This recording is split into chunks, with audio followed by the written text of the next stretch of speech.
بسم اللہ الرحمن الرحیم۔ گمنام ہیروز کے معزز ناظرین، السلام علیکم۔ آئیے چلتے ہیں کہانی کی طرف۔ ہمارے ذہن میں یہ سوالات ابھر رہے تھے کہ شیوانی نے وردان سے کس طرح نجات حاصل کی، کہ ہمارے پوتے عدنان اور اس کے باڈی گارڈ ارچنا نے شیوانی کو نجات دلائی ہے، مگر کیسے؟ ان دونوں نے اس شہزور کا مقابلہ کیسے کیا، کیسے اسے زہر کیا اور شیوانی کو اسپتال لے آئے؟ ایسے کسی سوال کا جواب ہمارے پاس نہیں تھا۔ ایک بات عقل میں آ رہی تھی کہ وردان کو کسی نہ کسی طرح زہر کیا گیا ہے، تبھی شیوانی کو اس طرح نجات ملی ہے، اور اگر اسے زہر کیا گیا ہے تو وہ یقیناً جسمانی اور دماغی طور پر کمزور ہوگا۔ میں نے خیال خوانی کی پرواز کی، اس کے دماغ میں پہنچنا چاہا تو اس نے سانس روک لی۔ آئندہ صرف تاشا ہی اپنے مخصوص لب و لہجے اور آواز کے ذریعے اس کے دماغ میں جا سکتی تھی۔ میں نہیں جانتا تھا کہ در پردہ کیا ہو چکا ہے۔ یہ سوچ کر حیران ہو رہا تھا کہ وردان ابھی شہزور ہے، جسمانی اور دماغی کمزوری میں مبتلا نہیں ہے، برائی سوچ کی لہروں کو اپنے اندر آنے سے روک رہا ہے۔ پھر اس پر کیسے قابو پایا گیا، کس طرح شیوانی کو نجات دلائی گئی؟ میں نے فون کے ذریعے وردان سے رابطہ کیا۔ اس نے موبائل پر میرا نمبر پڑھ لیا تھا۔ جب وہ بولا تو اس کے لہجے میں عاجزی اور انکساری تھی۔ مسٹر فرحات، میں ابھی آپ سے رابطہ کرنے والا تھا۔ آپ کو یہ خوشخبری سنانا چاہتا ہوں کہ میں نے ان جڑواں بہنوں میں سے ایک کو اغوا کیا تھا، لیکن اب وہ میری قیدی نہیں ہے، میں نے اسے رہا کر دیا ہے۔ میرے آدمی اسے اس کے گھر واپس پہنچانے گئے ہیں۔ میں نے کہا تعجب ہے، جب اسے واپس ہی بھیجنا تھا تو پھر اغوا کیوں کیا تھا، اور اب تک ان بہنوں سے دشمنی کیوں کرتے رہے تھے؟ میں کیا بتاؤں، ایک تنکا زمین سے اڑ کر پہاڑ کی چوٹی پر آ گیا ہے۔ میں پہاڑ ہوں، اس تنکے کے بوجھ سے دبا جا رہا ہوں۔ آپ کے ننھے پوتے نے میرا دل، میرا دماغ، میرا مزاج سب کچھ بدل دیا ہے۔ میں نے شدید حیرانی سے اور بے یقینی سے پوچھا، یہ کیا کہہ رہے ہو؟ وہی کہہ رہا ہوں جو میرے ساتھ ہو رہا ہے۔ میں کبھی دشمنوں کو معاف نہیں کرتا، اپنے شکار کو ہاتھ سے جانے نہیں دیتا، لیکن شکار کی ہوئی نبیلہ کو جانے دیا ہے۔ جو مجھے نہیں کرنا چاہیے وہ میں اپنے مزاج کے خلاف کر رہا ہوں، کیونکہ میرا مزاج بدل چکا ہے۔ میں نے اعلیٰ بی بی، کبریا اور الفا سبھی کو اپنے دماغ میں بلا لیا تھا، اور وہ ہماری باتیں سن کر حیران ہو رہے تھے۔ میں نے اس سے سوال کیا، تم میرے پوتے کے زیر اثر کیسے آ گئے؟ اس کے ساتھ رہنے والی ایک لڑکی نے مجھے تابعدار بنا لیا ہے، لیکن غلام نہیں بنایا، دوست بنایا ہے۔ اس کی باتیں سن کر ہم سب کا ذہن ارچنا کی طرف گیا، کیونکہ وہی اس کی باڈی گارڈ تھی اور اسی کے ساتھ رہا کرتی تھی۔ اعلیٰ بی بی نے کہا، لیکن پاپا، اگر اس کے ساتھ رہنے والی ٹیلی پیتھی جانتی تو خیال خوانی کے ذریعے پورس کو اطلاع دیتی کہ شیوانی اسپتال میں ہے۔ وہ اپنا فون شیوانی کو دے کر چلی گئی۔ خیال خوانی کے ذریعے کسی سے رابطہ نہیں کیا، کسی کو شیوانی کے بارے میں کچھ نہیں بتایا۔ میں نے وردان سے کہا، ابھی تھوڑی دیر بعد تم سے پھر رابطہ کروں گا۔ میں نے فون بند کر کے اپنی بیٹی سے کہا، علی، شیوانی اور پارس سے کہو وہ فون کے ذریعے عدنان کی باڈی گارڈ سے رابطہ کریں۔ کیا اس عورت نے اپنا کوئی نام نہیں بتایا ہے؟ اس کا نام ارچنا ہے۔ عدنان اسے سسٹر کہتا ہے، لیکن ابھی فون کے ذریعے اسے رابطہ نہیں ہو سکے گا، کیونکہ وہ اپنا فون شیوانی کو دے گئی تھی۔ میں نے کہا، کیا مصیبت ہے؟ عدنان کی خیریت معلوم کرنے کا وہ فون ہی واحد ذریعہ تھا۔ ہم اس عورت سے بات کر سکتے تھے، لیکن وہ اپنا فون بھی شیوانی کو دے کر چلی گئی۔ کبریا نے کہا، پاپا، علی کی یہ بات درست ہے کہ ارچنا ٹیلی پیتھی نہیں جانتی ہے، اور اگر جانتی ہے تو یہ عورت کون ہے؟ اچانک ہی کہاں سے ٹیلی پیتھی سیکھ کر آ گئی ہے؟ میں نے کہا، وہ ٹیلی پیتھی جاننے والی نیومی کرسٹل بھی اچانک کہیں سے آ گئی تھی۔ اب تک مجھ سے دوستی کا دعویٰ کر رہی ہے اور دشمنی کرتی جا رہی ہے۔ اسی طرح یہ نئی ٹیلی پیتھی جاننے والی میرے پوتے سے دوستی کر رہی ہے۔ پتہ نہیں دوستی کے پیچھے اس کا کیا مقصد ہے اور کب اپنی دشمنی کا مظاہرہ کرنے والی ہے۔ کبریا نے کہا، آثار بتا رہے ہیں آئندہ وہ دشمنی کرے گی۔ اگر دوست ہوتی تو عدنان کو ہم سے یوں دور نہ رکھتی اور خود بھی پراسرار بن کر نہ رہتی۔ وہ اپنے بارے میں ہمیں کچھ نہیں بتا رہی۔ میں نے بیٹی اور بیٹے سے کہا، آؤ ہم پورس اور شیوانی کے پاس چلتے ہیں۔ میں نے پورس کے پاس آ کر پوچھا، کیا اس ارچنا نامی عورت نے رابطہ کیا ہے؟ نو پاپا، عدنان حد سے گزر چکا ہے، میرے لیے ناقابل برداشت ہو گیا ہے۔ میں تو اسے اس کے حال پر چھوڑ دینا چاہتا ہوں، لیکن شیوانی کا رو رو کر برا حال ہے۔ میں نے کہا، شیوانی کو ارچنا سے فون نہیں دینا چاہیے تھا، یہ فون اس کے پاس رہتا تو ہم اس سے رابطہ کر سکتے تھے۔ اور اس نے کہا، شیوانی کیا جانتی تھی کہ وہ اپنا فون دینے کے بعد جائے گی تو واپس نہیں آئے گی؟ میں نے پریشان ہو کر کہا، ہمیں معلوم کرنا ہی ہوگا کہ ٹیلی پیتھی جانے والی کون ہے۔ میں نے پھر وردان سے فون کے ذریعے رابطہ کیا، اس سے پوچھا، جس ٹیلی پیتھی جانے والی نے تم پر ترمیمی عمل کیا ہے اس سے تم نے اچھی خاصی باتیں کی ہوں گی۔ وہ بولا، اس سے کچھ زیادہ باتیں تو نہیں ہوئی، ویسے آپ پوچھنا کیا چاہتے ہیں؟ تم نے اس سے یہ نہیں پوچھا کہ جب وہ ہمارے پوتے کی اس قدر حفاظت کر رہی ہے تو پھر ہم سے رابطہ کیوں نہیں کر رہی؟ ہمارے پوتے کو ہم سے دور کیوں رکھتی ہے؟ کیوں ہم سے ایسی دشمنی کر رہی ہے؟ وردان نے کہا، وہ عدنان کو آپ لوگوں سے دور کیوں رکھتی ہے یہ میں نہیں جانتا، لیکن اتنا جانتا ہوں کہ وہ آپ کی دشمن نہیں ہے۔ اس نے مجھے حکم دیا ہے کہ میں آپ سے اور آپ کے خاندان والوں سے دشمنی نہ کروں اور نبیلہ کو اپنی قید سے رہا کر دوں۔ میں نے کہا تعجب ہے، جب وہ تمہارے جیسے دشمن کو ہم سے دوستی پر مجبور کر رہی ہے تو پھر خود دوست بن کر ہم سے رابطہ کیوں نہیں کر رہی ہے؟ پلیز اس کے بارے میں کچھ بولو، کچھ ایسی باتیں بتاؤ جس سے اس کی نشاندہی ہو سکے۔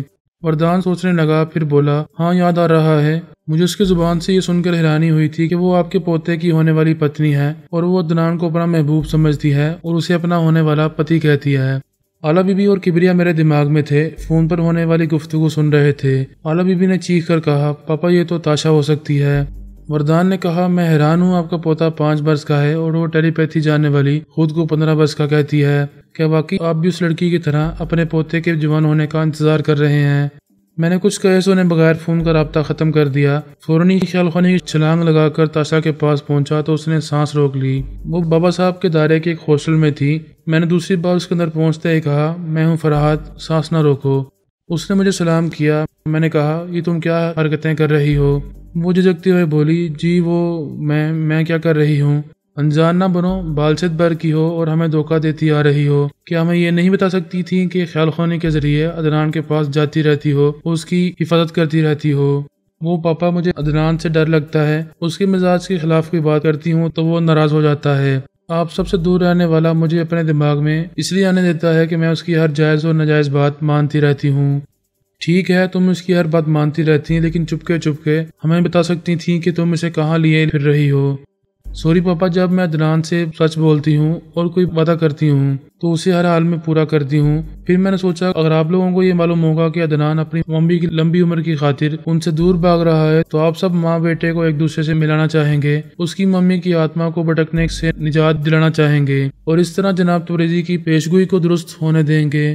اور تم نہیں چاہتی کہ ان کی پیشگوئی درست ثابت ہو اور اس کی ممی کی روح کو نجات ملے۔ میں وہی چاہوں گی جو میرا عدنان چاہے گا۔ میں اس کی ہر جائز اور ناجائز خواہش کے سامنے سر جھکاتی رہوں گی۔ پلیز یہ نہ سمجھے کہ میں آپ کے پوتے کو آپ کے خلاف بہکا رہی ہوں اور اسے بھٹکا رہی ہوں۔ آپ اس کے دادا ہیں، اس کے دل میں بیٹھ کر دیکھیں وہ اپنی ماں کی زندگی کے لیے کیا چاہتا ہے۔ ایک ننھا سا بچہ اتنی بڑی قربانی دے رہا ہے کہ ماں کے کلیجے سے جا کر لگتا نہیں ہے، دور سے اسے دیکھ کر تسلی کرتا رہتا ہے اور اس کی لمبی عمر کی دعائیں مانگتا رہتا ہے۔ وہ بڑے جذبے سے بول رہی تھی، ہم سن رہے تھے اور متاثر ہو رہے تھے۔ متاثر ہونے کی بات ہی تھی کہ ایک کم سن بچہ اپنی ماں کی طویل عمری کے لیے کیسی قربانی دے رہا ہے۔ اس نے ہم سب کو اس لیے بلا دیا اور دور ہو گیا کہ ہم اسے ماں کے پاس جبرن لے جائیں گے، اس سے ملائیں گے تو ماں کی عمر کم ہو جائے گی، اور وہ ایسا نہیں چاہتا تھا۔ اس لیے اس نے تاشا کو بھی تاکید کی تھی اور تاشا اسے ناراض نہیں کرنا چاہتی تھی۔ وہ جو کہہ رہا تھا وہی کرتی جا رہی تھی۔ اعلیٰ بی بی نے کہا، بے شک تم عدنان کے جذبات کو خوب سمجھ رہی ہو اور اسے ناراض نہیں کرنا چاہتی، لیکن ہمیں یہ بالکل اچھا نہیں لگا کہ تم اب تک ہمیں بیوقوف بناتی رہی ہو، خواہ مخواہ دن رات ہمیں دڑاتی رہی ہو۔ وہ عاجزی سے بولی، آپ ناراض نہ ہوں، ٹھنڈے دل سے سوچیں تو معلوم ہوگا کہ میں نے آپ لوگوں کو پریشان نہیں کیا ہے۔ عدنان جو چاہتا رہا میں وہی کرتی رہی ہوں اور آئندہ بھی وہی کروں گی۔ جو میرا ہونے والا مجازی خدا ہے وہی میرا اول ہے اور وہی میرا آخر ہے۔ میں نے کہا، علی، ہمیں تاشا سے ناراض نہیں ہونا چاہیے۔ اگر یہ عدنان کی بات نہ مانتی، اسے خوش رکھنے کے لیے اس کے ہر حکم کی تعمیل نہ کرتی تو عدنان اس سے بھی ناراض ہو جاتا۔ جس طرح ہمیں دھوکہ دیتا رہتا ہے، ہم سے دور بھاگتا رہتا ہے، اسی طرح تاشا سے بھی دور بھاگتا رہتا۔ اس نے بہت سمجھداری سے کام لیا ہے۔ تاشا نے خوش ہو کر کہا، شکریہ پاپا۔ میں اکثر سوچتی تھی کہ جب بید کھلے گا تو سبھی مجھ سے ناراض ہوں گے، لیکن آپ ضرور مجھ سے انصاف کریں گے۔ آئی لو یو گرینڈ پا۔ آئی لو یو ٹو۔ میں تم سے بہت خوش ہوں۔ اب جی بتا دو کہ میرا پوتا کہاں ہے؟ آپ کا حکم سر آنکھوں پر، لیکن ذرا یہ سوچیں، میں نے آپ کو پتہ بتایا اور آپ اس کے پاس پہنچ گئے تو وہ مجھ سے ناراض ہو جائے گا۔ اس کے دل میں یہ اندیشہ پیدا ہوگا کہ اب اسے اس کی ممی سے ملایا جائے گا اور اس کی ممی کی عمر کم ہو جائے گی۔ ایسی کوئی بات نہیں ہوگی۔ میں اسے یقین دلاؤں گا کہ اسے اس کی ممی سے نہیں ملایا جائے گا۔ وہ جو چاہتا ہے وہی ہوگا اور اپنی ماں کو دور ہی دور سے دیکھتا رہے گا۔ وہ بولی، اگر آپ برا نہ مانیں تو ایک بات کہوں۔ کہو، کیا بات ہے؟ میں اپنے مجازی خدا سے پوچھے بغیر کوئی کام نہیں کرنا چاہتی۔ میں ابھی جا رہی ہوں، اسے آپ کی باتیں سمجھاؤں گی، آپ کی ہدایت پر عمل کرنے کے لیے کہوں گی۔ اگر وہ راضی ہو جائے گا تو آپ سب کو اس کے پاس پہنچا دوں گی۔ اعلیٰ بی بی نے ناگواری سے کہا، تم کچھ ضرورت سے زیادہ ہی شور پرست بنتی جا رہی ہو۔ میں نے سخت لہجے میں کہا، علی، فضول باتیں نہ کرو، تاشا کے جذبے کو سمجھو، وہ ہمارے عدنان کے لیے کتنے اچھے خیالات اور جذبات رکھتی ہے۔ کبریا نے کہا، تاشا درست کہہ رہی ہے، اگر یہ عدنان کی مرضی کے خلاف ہماری بات مانیں گی تو وہ اس سے بھی ناراض ہو جائے گا، اس سے بھی دور ہو جائے گا، تو ہم اسے ڈھونڈ نہیں پائیں گے۔ فی الحال ہمارے لیے یہ بہت بڑی بات ہے کہ تاشا اس کی محافظ بنی ہوئی ہے اور آئندہ بھی اس کی نگرانی کرتی رہے گی۔ میں نے کہا ٹھیک ہے تاشا، تم جاؤ اور عدنان کو یقین دلاؤ کہ ہم اسے ماں سے ملنے پر مجبور نہیں کریں گے، وہ دور ہی دور سے اپنی ماں کو دیکھتا رہے گا۔ اچھی بات ہے پاپا، میں بھی اسے سمجھاتی ہوں۔ وہ چلی گئی۔ میں نے اعلیٰ بی بی سے کہا دیکھو اس طرح محبت سے اور حکمت عملی سے کام بنتا ہے، تم خواہ مخواہ اس پر تنقید کر رہی تھیں۔ وہ بولی مجھے یقین نہیں ہے کہ وہ عدنان کو ہمارے بارے میں سمجھائے گی، آپ دیکھیں گے کہ وہ ابھی آ کر ہمیں الٹی سیدھی باتیں سمجھائے گی، وہ جتنی بھی چالاکی دکھائے گی پھر بھی بچی ہی رہے گی، تم دیکھتی رہو کہ میں کس طرح اپنے پوتے کے پاس پہنچوں گا۔ تاشا ہمارے معاملے میں مصروف تھی، ادھر وردان بے چینی اور گھبراہٹ میں مبتلا تھا، وہ کسی کا غلام بن کر نہیں رہنا چاہتا تھا، کجا یہ کہ ایک 15 برس کی بچی نے اسے اپنا معمول اور تابعدار بنا لیا تھا۔ وہ کار ڈرائیو کرتا ہوا جا رہا تھا اور زیر لب کہتا جا رہا تھا گرودیو کی جے ہو گرودیو کی۔ اسے تاشا کے تنویمی عمل سے صرف گرودیو سوامی پربھو دیال شنکر ہی نجات دلا سکتے تھے۔ وہ ان کے استان پر پہنچ گیا، وہاں کتنے ہی چہرے چپاٹے یوگا میں اور گیان دھیان میں مصروف تھے، ان میں سے کچھ اکھاڑوں میں ڈنڈ بیٹھک کر رہے تھے۔ گرودیو کے خاص چہرے نے وردان کو دیکھا لیکن اسے آگے جانے سے نہیں روکا، وہ تمام راستے گرودیو کی جے جے کار کرتا آیا تھا۔ سوامی جی کو معلوم ہو چکا تھا کہ وہ آ رہا ہے، لہذا کسی نے اس کا راستہ نہیں روکا۔ وہ ایک چٹائی پر پلتھی مارے بیٹھے ہوئے تھے، وردان نے وہاں پہنچتے ہی ڈنڈوت کیا، جی ہو گرودیو کی۔ سوامی پربھو دیال شنکر نے آشیرواد دینے کے انداز میں ہاتھ اٹھا کر کہا آدمی سے شیطان بن گیا، اب شیطان سے پھر آدمی بننے آیا ہے، مگر میں خوب سمجھتا ہوں برائی دل و دماغ پر چھا جائے تو پھر وہ آدمی کے اندر سے نہیں جاتی، اور جائے بھی کیسے؟ ہماری دنیا اچھائی اور برائی کی تکرار کے لیے بنی ہے، اندھیرے کو ختم کرنے کے لیے دن کا ہونا اور دن کو ختم کرنے کے لیے اندھیرے کا ہونا بہت ضروری ہے۔ جا میں تجھے تنویمی عمل سے مکتی دیتا ہوں۔ شیطان کو زنجیروں میں کبھی جکڑا نہیں گیا، وردان کی زنجیریں بھی ٹوٹ گئیں، اب پتہ نہیں وہ کیا گول کھلانے والا تھا۔ تاشا میں عدنان کے قریب لے جا سکتی تھی یا نہیں، مگر میں نے طے کر لیا تھا کہ خواہ تاشا کی گردن دبوچنا پڑے، ہم عدنان تک پہنچ کر ہی دم لیں گے۔ ادھر نیومی مکمل سونیا بننے کے لیے اپنی موت کا ڈرامہ پلے کرنے والی تھی، دیکھنا یہ تھا کہ ان تمام مسائل کے بیچ میں ہمارا اونٹ کس کروٹ بیٹھنے والا تھا۔ میں، پولس، شیوانی اور اعلیٰ بی بی سبھی تاشا کا انتظار کر رہے تھے۔ یہ کسی حد تک امید تھی کہ وہ عدنان کو سمجھا منا کر ماں کے پاس لے آئے گی، لیکن سیدھی انگلی سے گھی نہیں نکلنے والا تھا، نہ وہ سمجھا سکتی تھی نہ وہ ماننے والا تھا۔ وہ واپس آ کر بڑی پریشانی سے بولی پاپا میں کیا کروں، اس کو سمجھا کر تھک گئی ہوں، وہ مجھے چیلنج کرتا ہے کہ آپ کو اس کا پتہ ٹھکانہ بتاؤں گی تو وہ مجھے اپنے دماغ میں کبھی نہیں آنے دے گا۔ اعلیٰ بی بی نے کہا یہ تو میں پہلے ہی کہہ چکی ہوں، یہ ہمیں اس کے پاس کبھی نہیں پہنچائے گی، یہ صرف اپنی مجبوریاں بیان کرتی رہے گی۔ تاشا نے عاجزی سے کہا میری بات کا یقین کریں، میں اسے ہر پہلو سے سمجھاتی رہی ہوں کہ وہ ماں سے دور رہے، کوئی بات نہیں، مگر باپ اور دادا سے دور نہیں رہنا چاہیے۔ وہ ذرا چپ ہوئی، میں نے پوچھا کہ ہم سے بھی ملنا نہیں چاہتا؟ وہ اپنی عمر سے کچھ زیادہ ہی سمجھدار ہے، کہتا ہے پاپا اور گرینڈ پا سے قریب ہوگا اور ان کے ساتھ رہے گا تو کبھی دھوکے سے ممی قریب آ سکتی ہیں، وہ بے اختیار اسے گلے لگا کر پیار کر سکتی ہیں۔ اسے پوچھو کیا وہ ماں کی آنکھوں میں آنسو دیکھ سکتا ہے؟ یہ گھنٹے 2 گھنٹے یا 1-2 دن کی بات نہیں ہے، وہ جب تک نہیں ملے گا اور ماں آنسو بہاتی رہے گی، ساری زندگی نہیں ملے گا تو وہ ساری زندگی روتی رہے گی۔ کیا وہ ہمیشہ رلاتے رہنے کے لیے اسے لمبی زندگی دینا چاہتا ہے؟ پاپا میں یہ ساری باتیں اس سے سمجھا چکی ہوں، وہ کہتا ہے کوئی ساری زندگی کسی کے لیے نہیں روتا، وہ بڑے بوڑھوں کی طرح باتیں کرتا ہے اور کہتا ہے ممی کو آہستہ آہستہ صبر آ جائے گا اور وہ پاپا کے ساتھ ہنسی خوشی رہنے لگیں گی۔ اسے کہو اپنے دماغ میں ایک ہی خیال پر مرکوز رہے، میں اس کے پاس آ کر اسے باتیں کرنا چاہتا ہوں۔ وہ بڑی بے بسی سے بولی وہ کوئی ایسی بات نہیں مانتا ہے، آپ خود ہی اس کے پاس جا کر اسے منا سکتے ہیں تو منا لیں۔ میں نے خیال خوانی کی پرواز کی، اس کے اندر پہنچ کر بڑی محبت سے اسے مخاطب کیا بیٹے میں تمہارا گرینڈ پا ہوں۔ اسی لمحے اس کے اندر خیالات گڑ مڑ ہونے لگے، یہ ایسی حرکت تھی کہ مجھے غصہ آنے لگا، وہ میرا پوتا تھا، میرا خون تھا اور مجھے اپنے اندر سے یوں بگا رہا تھا جیسے میں کوئی غیر ہوں یا دشمن ہوں یا اس کا کوئی لگتا ہی نہیں ہوں۔ تاشا میرے اندر تھی، وہ بولی آپ نے دیکھ لیا وہ بہت ضدی ہے، کسی کے نہیں مانتا، میں اس کا دادا ہوں، اپنی ضد پر آ جاتا ہوں تو پھر میں بھی کسی کے نہیں مانتا۔ وہ پریشان ہو کر بولی آپ کیا کرنا چاہتے ہیں؟ تم جانتی ہو جو بھی نیگیٹو خیال خوانی کرنے والے ہوتے ہیں ان کی سوچ کی لہریں بابا صاحب کے دائرے کے اندر نہیں پہنچتی، یا کوئی بھی منفی خیالات رکھنے والی یا والا اس دائرے میں بیٹھ کر خیال خوانی نہیں کر سکتی۔ جی ہاں یہ بات میں جانتی ہوں، تو تمہیں یہ بھی جان لینا چاہیے کہ تم وہاں بیٹھ کر جناب پریزی کی پیشگوئی کے خلاف خیال خوانی کر رہی ہو اور عدنان کی مدد کر رہی ہو۔ وہ میری یہ بات سن کر پریشان ہو رہی تھی۔ میں نے کہا جناب تبریزی کی پیشگوئی کے مطابق بیٹے کو اب تک ماں کی آغوش میں پہنچ جانا چاہیے، لیکن تم اسے پہنچنے نہیں دے رہی ہو، اس کی ماں کی روح بھٹک رہی ہے، کیا تم نہیں سمجھتی کہ اسے نجات دلانا ضروری ہے؟ بے شک میں چاہتی ہوں ان کی روح کو سکون ملنا چاہیے۔ تو پھر ہمیں عدنان کا موجودہ پتہ فوراً بتاؤ، ورنہ روحانی عمل کے ذریعے تمہاری خیال خوانی کی لہروں کو روک دیا جائے گا۔ تم اس ادارے میں رہ کر نہ خیال خوانی کر سکو گی، نہ کبھی عدنان سے باتیں کر سکو گی۔ وہ پریشان ہو کر سوچنے لگی، نہیں، میں اپنے عدنان سے دور نہیں ہونا چاہتی۔ اگر میری خیال خوانی پر پابندی لگائی گئی تو میں کبھی عدنان سے دو باتیں بھی نہیں کر سکوں گی۔ میں نے کہا، جناب تبریزی تمہارے اور عدنان کے بارے میں سب کچھ جانتے ہوں گے اور مصلحتاً خاموش ہوں گے، لیکن میں اور میری فیملی کے تمام ممبران ان سے شیوانی کی نجات کے لیے التجا کریں گے تو فوراً ہی تمہاری خیال خوانی پر پابندیاں عائد کر دی جائیں گی۔ وہ عدنان کی جدائی کسی حال میں برداشت نہیں کر سکتی تھی، تڑپ کر بولی، پاپا یہ ظلم نہ کریں، میرے عدنان سے مجھے جدا نہ کریں، اور تم جو ہمارے خون کو خون کے رشتوں سے جدا کر رہی ہو اس کا کوئی احساس ہے تمہیں؟ وہ روتے ہوئے بولی، میں کیا کروں، میری سمجھ میں نہیں آتا، میں اس کی بات نہیں مانوں گی تو وہ مجھ سے روٹھ جائے گا، پھر جیسے ساری دنیا مجھ سے روٹھ جائے گی، یہاں پڑھنے لکھنے میں دل نہیں لگے گا، بابا صاحب کے دائرے میں میری پروگریس رپورٹ صفر ہو جائے گی۔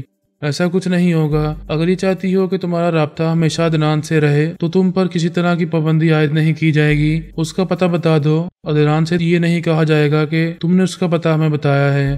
تاشا نے روتے ہوئے اس کا مکمل موجودہ پتہ بتا دیا۔ میں نے کہا، اب تم جاؤ اور اطمینان رکھو، ہم ایسا کوئی قدم نہیں اٹھائیں گے جس کے نتیجے میں عدنان تم سے ناراض ہو جائے۔ وہ چلی گئی۔ پورس اسپتال میں شیوانی کے پاس تھا۔ وردان نے اتنی بے رحمی سے اس کے اندر زلزلہ پیدا کیا تھا کہ وہ بہت ہی کمزور ہو گئی تھی، اچھی طرح سوچنے سمجھنے کے قابل نہیں رہی تھی، یادداشت کمزور ہونے کے باوجود بیٹے کو یاد کرتی تھی اور اس سے ملنے کے لیے تڑپتی رہتی تھی۔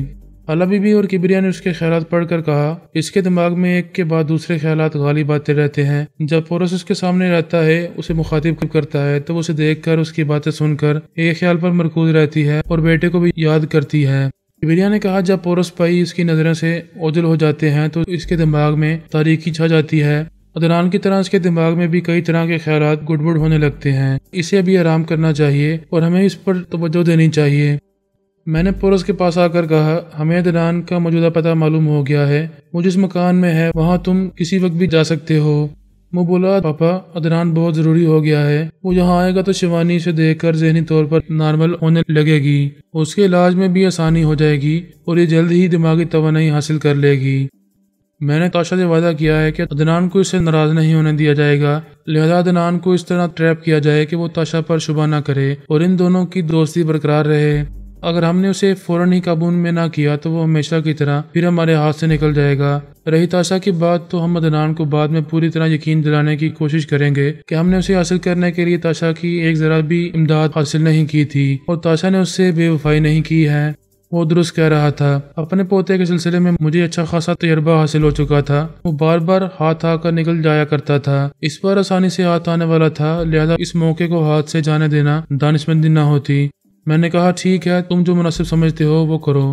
اس نے کہا، شیوانی کی حالت ایسی نہیں ہے کہ میں اسے یہاں تنہا چھوڑ کر جاؤں، یہ بیٹھے بیٹھے اچانک ہی کہیں گم ہو جاتی ہے، جب میں اسے جھنجھوڑ کر مخاطب کرتا ہوں تب یہ چونک کر مجھے دیکھتی ہے، میں ابھی اسے ساتھ لے جاؤں گا، یہی بہتر ہوگا۔ شیوانی کے بغیر عدنان کو قابو میں کرنا چاہو گے تو وہ مچل جائے گا، پھر کسی طرح کہیں بھاگنے کی کوشش کرے گا، اگر شیوانی سے سامنا ہو جائے گا تو وہ ماں بیٹے ایک دوسرے کے گلے لگ جائیں گے، پھر اس کے دور بھاگنے کا کوئی جواز نہیں رہے گا، تو یقین ہو جائے گا کہ اب ماں کی آغوش میں آنے کے بعد اسے صرف 40 دنوں تک اس کی ممتا ملتی رہے گی، وہ 40 دن اس کے لیے بہت اہم ہوں گے، پھر وہ ماں کو چھوڑ کر کہیں نہیں جائے گا۔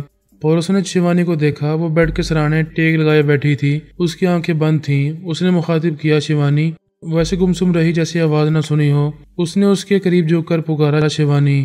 وہ اسی طرح غافل ہو جایا کرتی تھی۔ اس بار پارس نے بازو پکڑ کر جھنجھوڑتے ہوئے مخاطب کیا، شیوانی۔ اس نے چونک کر آنکھیں کھول دیں، پارس کو دیکھا، پھر اس سے لپٹ کر بولی، تم کہاں چلے گئے تھے؟ کیسی باتیں کرتی ہو، میں تو مسلسل اسی اسپتال میں تمہارے ساتھ ہوں۔ وہ کمرے کو دیکھتے ہوئے بولی، کیا میں اسپتال میں ہوں؟ ہاں، اب ہم یہاں سے جائیں گے، تمہارے لیے ایک خوشخبری ہے، ابھی تمہارا بیٹا تمہیں مل جائے گا۔ وہ خوش ہو کر بولی، کیا سچ کہہ رہے ہو؟ میرا بچہ مجھے مل جائے گا؟ کہاں ہے وہ؟ مجھے ابھی اس کے پاس لے چلو۔ ہاں، ابھی ہم اس کے پاس جا رہے ہیں، چلو میرے ساتھ آؤ۔ وہ بیڈ سے اتر کر ایسے کھڑی ہو گئی جیسے بیمار نہ ہو، لیکن کمزوری کے باعث ڈگمگا رہی تھی۔ بیٹے سے ملنے کی خوشی ایسی تھی کہ اس میں کسی حد تک توانائی پیدا ہو گئی تھی۔ وہ پارس کے سہارے چلتی ہوئی اسپتال کے باہر آئی، پھر کار کی اگلی سیٹ پر بیٹھ گئی۔ پارس نے اسٹیئرنگ سیٹ پر آ کر گاڑی سٹارٹ کی، پھر اسے آگے بڑھانے لگا۔